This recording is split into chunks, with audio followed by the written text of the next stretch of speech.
화평케 하는 사람이라는 제목으로 함께 은혜를 나누고 있습니다.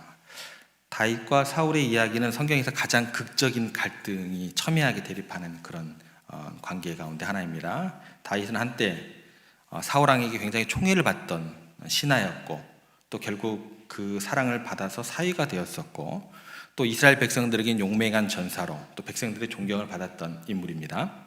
그런데 시간이 흐르면서 사울은 점점 다윗의 인기가 자기에게 위협으로 다가오는 걸 느끼게 돼요.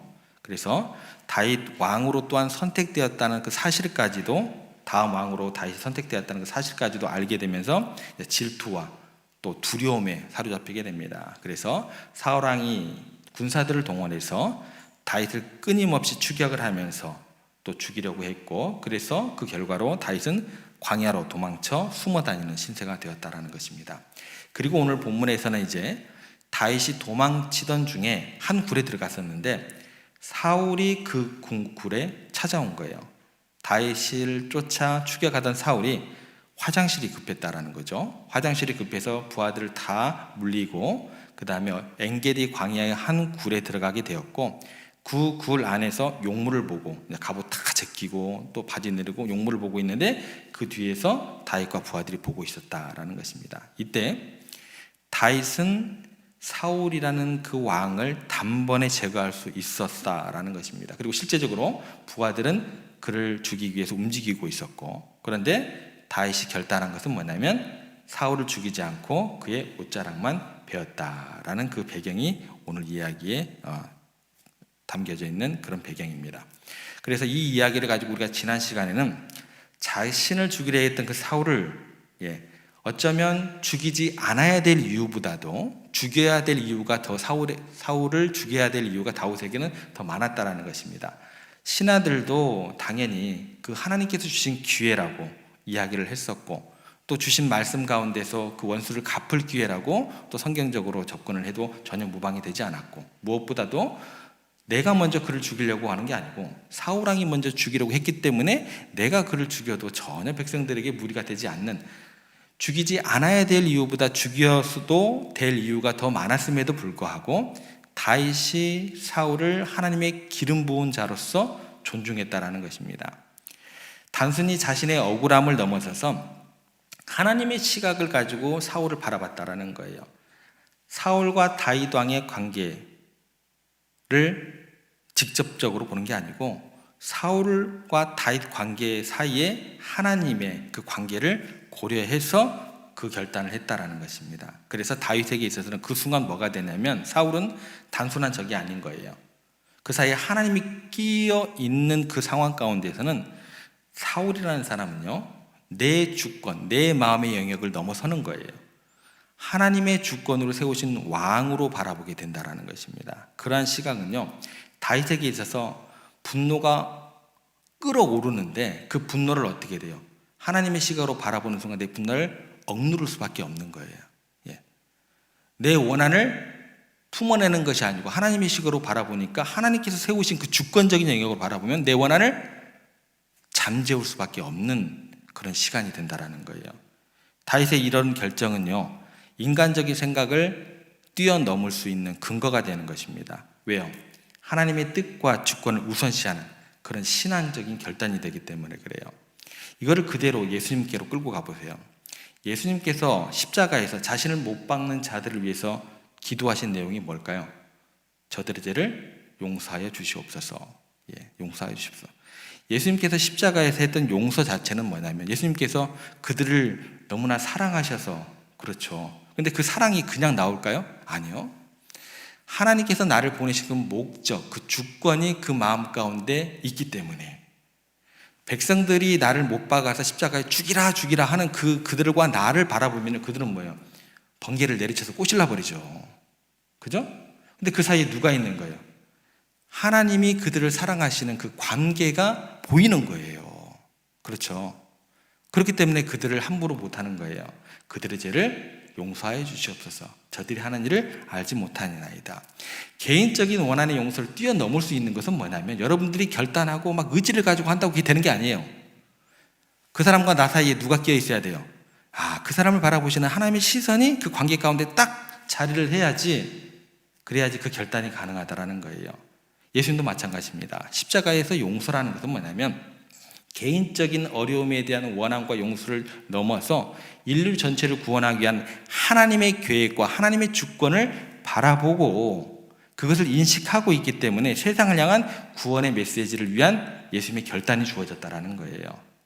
그래서 우리는 인간적인 발달을 초월하는 용서의 중요성, 용서가 가진 치유의 힘을 어떻게 처음부터 시작해야 된다? 하나님의 그 관계 가운데서 시작할 수 있어야 된다라고 우리가 지난 시간에 배웠습니다. 자, 오늘 계속해서 이제 화목해하는 사람의 주제를 가지고 좀 더 깊게 좀 살펴보겠습니다. 화목해하는 사람들의 특징 두 번째는 뭐냐면 하나님을 우리가 재판장으로 삼는 사람이 되어야 된다라는 것입니다. 한번 따라해 보겠습니다. 하나님만을 재판장으로 인정하자. 우리가 정말 화목해하는, 화평케 하는 직책을 감당하려면 내가 재판장이 되려는 자리에서 날마다 내려오셔야 됩니다. 내가 모든 가치의 중심이 되고 내가 모든 그것을 판단하는 기준이 되는 그런 관계 속에서는요, 화평이라는 단어, 평화라는 단어는 절대로 이루어질 수 없습니다. 내가 가치의 중심이 되고 모든 것을 내가 판단하는 그 기준이 되는 그 관계 속에서는 항상 갈등만 존재합니다. 내가 심판자가 되어서 내가 모든 기준을 내가 생각하는 대로 생각하고 판단하고 행동에 옮기는 순간부터 나는 화평케 하는 사람이 아니고요. 나는 뭐가 되냐면 철저하게 처음부터 끝까지 평화를 깨트리러 다니는 사람이 되는 거예요. 교회가 그렇게 되는 거예요. 우리들의 기준은요, 내가 아니고 누구예요? 하나님 한 분이셔야 된다라는 거예요. 다윗은 그래서 자신에게 넘겨진 칼자루를 다시 어떻게 돼요? 하나님께 돌려놓는 그런 결단을 하게 된다라는 것입니다. 11절하고 12절 말씀 저희들이 같이 한번 읽어보겠습니다. 내 아버지여 보소서, 내 손에 있는 왕의 옷자락을 보소서. 내가 왕을 죽이지 아니하고 겉옷자락만 베었은즉 내 손에 악이나 죄가가 없는 줄을 오늘 아실지니이다. 왕은 내 생명을 찾아 해하려 하시나 나는 왕에게 범죄한 일이 없나이다. 여호와께서는 나와 왕 사이를 판단하사 나를 위하여 왕에게 보복하시려니와 내 손으로는 왕을 해하지 않겠나이다. 아멘. 먼저 다시 11절에 보면 어떻게 이야기를 하냐면 내 손에 악이나 죄가가 없는 줄을 오늘 아실지니이다. 이것은 뭐냐면 단순히 자기 고백이 아니에요. 전능하신 하나님을 향한 겸손한 청원이 되는 고백입니다. 모든 상황을 아시는 하나님께서 내 마음을 드러내는 것을 들어주시옵소서, 그 청원입니다. 그래서 다윗이라는 사람은 자신을 정당하기 위해서 누구랑 논쟁을 하지 않았을까요? 사울왕하고 논쟁을 하지 않았어요. 여러분들, 나를 정당하기 위해서 백날 사람들하고 싸워보십시오. 그게 해결이 될까요? 해결 안 됩니다. 그런데 우리는 그래요. 나를 정당화하기 위해서 그냥 사람들하고 맨날 부딪힙니다. 어떻게든 나를 정당화 시켜야 되니까. 다윗이 지금 어떻게 하고 있냐면 내 자신을 정당화하기 위해서 사울과 논쟁하는 그 대신에 하나님을 최종 심판자로 인정하면서 누구 앞에 자신을 내어놓는 거예요? 내 자신을 내어놓는 거예요. 이렇게 했는데 사울왕이 어떻게 할까요? 야, 너 대단하다. 내가 너 죽이는 거 포기할게 그랬을까요? 아니요. 이때 사울왕은요, 더 다윗을 죽이려고 혈안이 되어 찾아다닌다라는 것입니다. 그런 상황에서 다윗은 자신의 그 억울함을 또 누구께 호소를 할까요? 하나님께 호소할 따름입니다. 그리고 다윗은 판단의 권한을 전적으로 그 하나님께 맡기게 됩니다. 자신의 손으로는 직접 해하지 않겠다고 또한 선언하고 그렇게 나아가게 됩니다. 지금 그런데 다윗에게 주어진 기회는요, 절호의 기회예요. 이전에도 없었고 이후에도 이런 기회가 주어질 리가 없습니다. 그러면 어떻게 될까요? 사울왕을 지금 죽이면 어떻게 돼요? 내가 20년이 넘도록 저 지긋지긋한 사람에게 쫓겨다녔는데 지금 죽으면 어떻게 돼요? 바로 그 쫓겨다니는 지긋지긋한 생활 바로 끝날 수 있습니다. 그런데 다윗은 그 시간 가운데 그 심판의 자리와 권한을 누구께 넘겨드리는 거예요? 하나님께 넘겨드리는 거예요. 분명히 신하들에게 하나님께서 당신에게 기회를 주신 것입니다라는 그 타당성에 대해서 인정을 받았어요. 그죠? 실행에 옮겨도 돼요. 누구 하나 다윗이 잘못했습니다 하고 이야기할 사람은 아무도 없습니다. 신하들에게 하나님께서 당신에게 지금 기회를 주신 것이 맞습니다 라고 이야기를 들었지만 다윗이 그 이야기를 들으면서 심판을 행하지 않았다라는 거예요. 오히려 자기와 사울왕 사이에 재판장이 있음을 고백을 하게 됩니다. 하나님은 철저하게 보복하실 줄 믿는 믿음이 그 가운데 있었다라는 이야기로 연결될 수 있습니다. 그래서 하나님께 온전히 맡길 수 있었다는 거예요. 여러분, 우리가요 하나님의 살아계심을 믿는다면 이런 반응을 할 수 있다는 거예요. 하나님이 죽었다고 생각하면 어떻게 돼요? 그 기회는 다시 올 수 없는 기회예요. 내가 죽여야 맞아요. 곰곰이 생각해 보시기 바랍니다.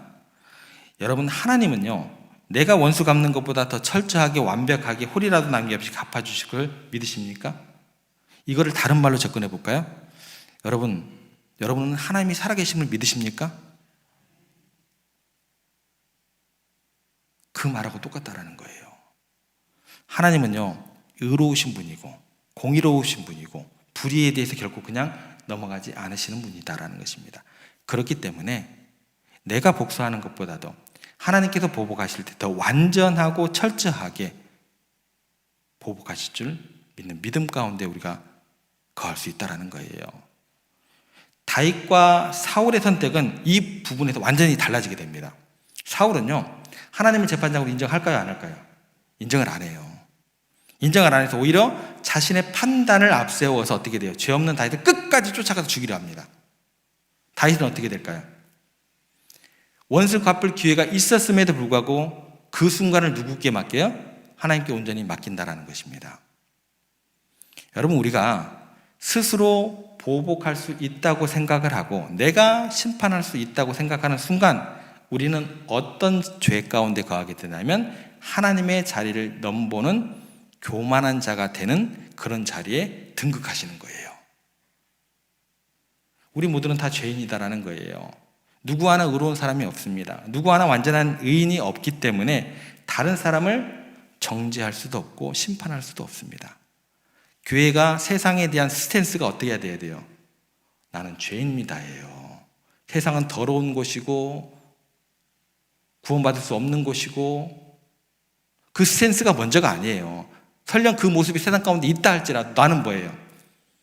죄인입니다 라는 그 고백이 먼저 들어가면 그 세상에 대해서 함부로 평가하고 판단할 수 없는 그런 마음과 생각들이 그 가운데 자리하게 됩니다. 그리고 여기서 중요하게 한 가지 더 생각할 것이 있습니다. 그것은 뭐냐면 다윗이 자기 스스로 이렇게 심판하지 않는 이유가 한 가지 있어요. 그것은 뭐냐면 내가 스스로 악해지기 싫어서 그렇다라는 거예요. 13절 말씀 한번 가보겠습니다. 함께 읽겠습니다. 옛 속담에 말하기를 악은 악인에게서 난다 하였으니 내 손이 왕을 해하지 아니하리이다. 여기 보면 악인을 심판하기 위해서 다윗은 어떤 것을 결심을 하게 돼요? 나는 더 악해지지 않기를 결심하는 것입니다. 왜냐하면 악은 악인에게서 나는 거지 악을 심판하겠다고 내가 더 악해져서는 뭐예요? 안 된다는 거예요. 우리가 그런 시험에 걸려 넘어지더라는 거예요. 그래서 다윗은 차라리 축복을 하고 말지 축복으로 그 말을 대신하고 그 자리를 대신하고 심판은 누구에게 맡김으로? 하나님께 맡김으로 내 스스로 악에 빠지지 않기로 선포하고 결단하는 것입니다. 굉장히 중요한 관점입니다, 여러분들. 우리는 여러 가지 나의 옳은 의의를 앞세워요. 그렇죠? 충분히 그거 하나님께 칭찬받는 거예요. 그게 나쁘다고 성경은 이야기하지 않아요. 근데 여러 가지 그 의의를 앞세워가지고 또 내가 핍박을 받아요. 여러분들 억울하죠? 약자에 있으면 억울하잖아요. 그 하나님께서 긍휼함을 베푸시고 도와주실 거 맞아요. 근데 여러 가지 의의를 앞세우고 억울함을 내세워서 우리가 쉽게 악에 빠질 수 있다는 그 가능성을 여러분들 잊으시면 안 돼요. 그 영역으로 넘어가시면 안 된다는 거예요. 교회도 그렇고 크리스찬도 그렇고 그게 넘어가면 안 된다는 거예요. 내가 악을 처단하겠다고 내가 더 잔인해지고 더 악해질 수 있다는 거예요. 그게 누구예요? 우리들이 그렇게 될 수 있다는 거예요. 그게 뭐예요? 십자군 전쟁. 그게 말이 되냐는 거예요. 잘못돼도 한참 잘못됐다라는 거예요. 시카고 로열라 대학의 심리학자인 제마이스터라는 분이 주기도문을 이용해서 이렇게 이야기를 했습니다. 분노와 고통은 용서해 주는 것에 인색한 대가다. 여러분 속에 분노가 가득하고 왜 증오심이 있고 왜 고통을 느끼냐? 거기에 대한 대답이 뭘까요? 용서하지 못하기 때문에 그렇다라는 거예요. 용서에 인색하기 때문에 그렇다라는 거예요. 중국이 옛말에 이런 말이 있다고 합니다. 분풀이 하는 쪽을 선택하는 자는 두 무덤을 파게 될 것이다.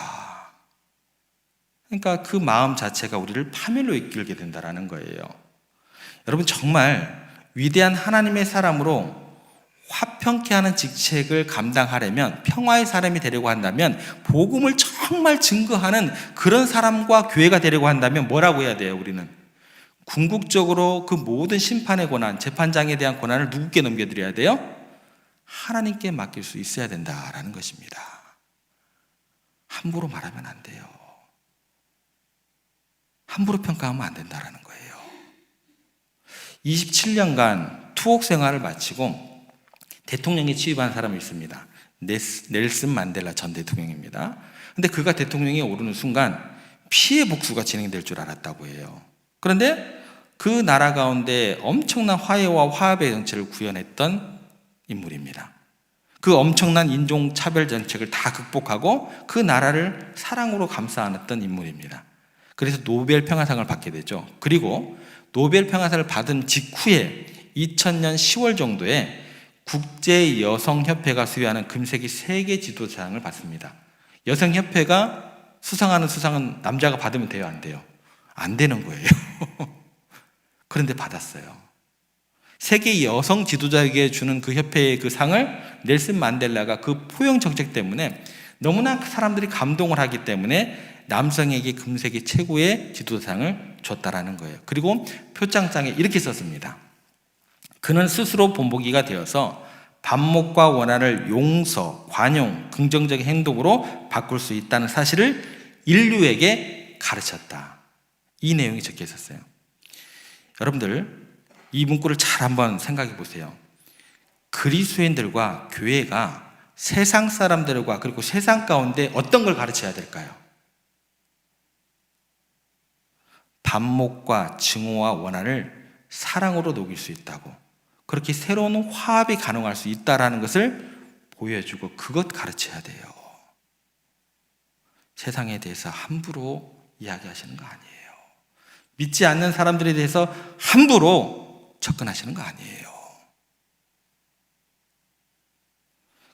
그러기 위해서는 어떻게 돼요? 심판을 하나님께 맡기셔야 됩니다. 그리고 우리는 악을 어떻게 대해야 돼요? 악을 선으로 이기라라고 이야기를 하십니다. 그래서 사도 바울이 이렇게 이야기를 합니다. 로마서 12장 17절에서 19절입니다. 아무에게도 악을 악으로 갚지 말고.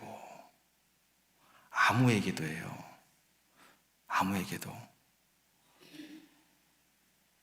교회는요, 지극히 상식적인 그 상식 위에 기쁨의 소식, 복음을 가지고 더 폭넓게 사람들을 포용할 수 있어야 돼요. 그래야 우리 하나님은 천지를 창조하시면 드넓은 하나님이 되시고 사랑이 풍성한 하나님이 되는 거예요. 항상 강조하잖아요. 이상한 하나님 증거하지 마시라고. 악을 악으로 갚지 말고 모든 사람 앞에서 선한 일을 도모하라. 할 수 있거든 너희로서 모든 사람과 더불어 화목하라. 내 사랑하는 자들아 너희가 친히 원수를 갚지 말고 하나님의 진노하심에 맡기라. 기록되었으되 원수 갚는 것은 내게 있으니 내가 갚으리라고 주님께서 말씀하시니라. 여러분, 우리가요, 이 땅의 교회들이 스스로 재판장이 되는 순간 원수 갚는 것이 내게 있으니 내가 갚으리라고 말씀하시는 하나님을 실업자로 만드는 거예요. 다시 말씀드릴까요? 살아계시고 능력이 많으시고 사랑이 많으신 하나님을 우리가 재판장이 되는 순간 어떻게 되는 거예요? 그 하나님 죽었습니다. 하나님 이 땅 가운데 존재하지 않습니다. 하나님은 사랑의 하나님이 아닙니다 라고 우리 스스로 외치는 꼴이 되는 거예요. 교회가 그것을 전하면서, 교회가 그 이야기를 하면서 사랑의 하나님이라고 이야기할 수 있어요? 그 사랑의 하나님을 세상이 경험할까요? 하나님께서 친히 하시겠다고 했는데 우리가 왜 나서는 것이 될까요? 우리는 나설 필요가 없다라는 것입니다. 예수님께서 말씀하셨습니다. 저들의 죄를 용서해 달라고 하면서 내 영혼을 아버지 손에 의탁하나이다. 무슨 말이에요? 하나님께서 해결해 주실 거야 라는 그 고백입니다. 여러분, 우리가 원수를 내가 갚으려고 하면 끝없이 나와 그 사람과 그 후손들과 관계된 모든 사람들과 뭐예요? 내가 원수가 계속 되겠다는 그 선포가 되는 거예요. 끝까지. 원수를 선으로 대하고 끝까지 축복하면 반드시 하나님이 보복하시되 보수하실 뿐만 아니라 우리를 높여주시고 더 큰 은혜의 자리로 우리를 이끌 줄 믿으시기를 바랍니다. 그래서 17절 말씀에 보면 사울왕이 감동해서 하는 말이 나옵니다. 뭐라고 나오냐면 같이 한번 읽겠습니다. 17절 다윗에게 이르되 나는 너를 학대하되 너는 나를 선대하니 너는 나보다 의롭도다. 원수의 입에서 듣는 이야기입니다. 지금 나는 너에게 악을 행했는데 학대를 했는데 너는 나를 선대하니 너는 나보다 의롭도다 라는 거예요. 여러분, 이것이 진정한 승리가 되는 것입니다. 진짜 승리예요. 괴롭히는 사람에게 부디 너는 나보다 의롭다 하는 소리를 원수들에게 들을 수 있는 그런 우리들이 될 수 있다라는 게 주님께서 우리에게 주시는 숙제입니다. 굉장히 어려운 숙제죠. 그래야 이게 탁월한 반응이 된다라는 것입니다. 이것이 위대한 그리스도인들이 평화를 만드는 그런 능력이 된다라는 그런 말씀으로 이해하시기를 바랍니다. 사울왕은 다윗을 죽이려 했지만 다윗은 사울을 끝까지 존중하고 하나님의 손에 판단을 맡겼다라는 것입니다. 그 결과 다윗은요 하나님으로부터 높임을 받았고 사울의 입에서조차 그 의로움을 인정했다라는 것입니다. 우리가 백날 우리는 교회 공동체고 믿음의 사람들이고 구원의 은혜를 받은 사람들이고 이렇게 의롭게 살고 백날 세상 가운데 떨어봤자 세상 사람들 콧방귀도 안 낍니다. 예수님께서 그거 하고 싶으셨으면 십자가에 달려 돌아가시지 않으셨겠죠. 예수님이 가신 길이 무엇인가, 우리에게 보여주신 길이 무엇인가 명확하잖아요. 다윗도 마찬가지고 하나님은 높임을 받았고 사울의 입에 주자 그 의로움을 인정받을 수 있는 그 모습, 그게 우리들이 추구해야 될 십자가의 길이요 주님을 따른 참 제자 되는 길임을 우리가 꼭 기억했으면 좋겠습니다. 우리 삶에서 억울한 상황, 부당한 대우를 받을 때가 많지만 그때 우리가 해야 될 일은 뭐냐? 보복이 아니에요. 하나님의 정의를 믿고 하나님께 온전히 그 주권을 내어 맡기는 그 믿음의 길을 따라가는 것이 되어야 할 것입니다. 그걸 뭐라고 해요? 그걸 믿음이 좋다고 하는 거예요. 그걸 신앙이 좋다고 하는 거예요. 그걸 믿음의 용사라고 하는 거예요. 그래서 화목이라는 것은 나의 힘으로 절대 만들어지는 게 아닙니다. 그것은 어떤 믿음 가운데 만들어진다고요? 하나님의 정의와 사랑을 온전히 믿고 신뢰할 때, 그러니까 믿음이 좋은 거예요. 그런 사람이 신앙이 좋은 거예요. 왜요? 하나님의 정의와 사랑이 실현될 걸 믿기 때문에 내가 비록 억울하고 내가 비록 아프고 내가 비록 힘들지만 내가 견딜 수 있는 거예요. 그리고 나를 넘어서는 평화를 이룰 수 있는 그런 우리들이 될 수 있다는 것입니다. 다윗의 삶을 통해 보듯이 하나님의 통해서 모든 것을 맡길 때 하나님께서 우리의 상황을 주관하시고 예상치 못한 방식으로 그 일을 해결해 나가실 줄 우리가 믿었으면 좋겠습니다. 오늘 말씀을 통해서 다시 한번 깨닫게 되는 것은 다윗이 보여준 탁월한 반응이다라는 것입니다. 그 탁월한 반응은 어떻게 나올까요? 믿음이 좋으시면 돼요. 그죠? 믿음이 없는 사람 그 탁월한 반응이 나올 수 있어요? 없어요? 없어요. 저도 믿음이 안 좋아가지고 그 탁월한 반응이 잘 안 나와요. 그래도 우리 노력해야겠죠. 그죠? 예. 탁월한 반응은 하나님을 향한 절대적인 믿음과 신뢰 가운데 나타날 수 있음을, 그럼 믿음 좋은 교회가 돼야 되겠지 않을까요? 믿음 좋은 신앙인이 돼야 되지 않을까요? 예, 그게 믿음이 좋고 신앙이 좋다라는 그 열매가 되는 거잖아요. 억울한 고난 속에서 우리 하나님을 다시 한번 신뢰합시다. 그분께서 모든 것을 판단하실 때까지 우리가 인내하는 그런 참된 믿음 가운데 거하시기를 간절히 소망합니다.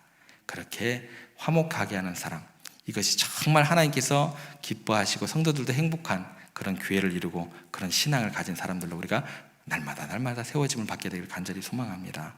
그리고 그분이 이루실 그런 화평을 우리 가운데, 또 우리 교회 가운데, 우리 가정 가운데, 여러분 직장 가운데 이루어 가시기를 주님의 이름으로 부탁드립니다.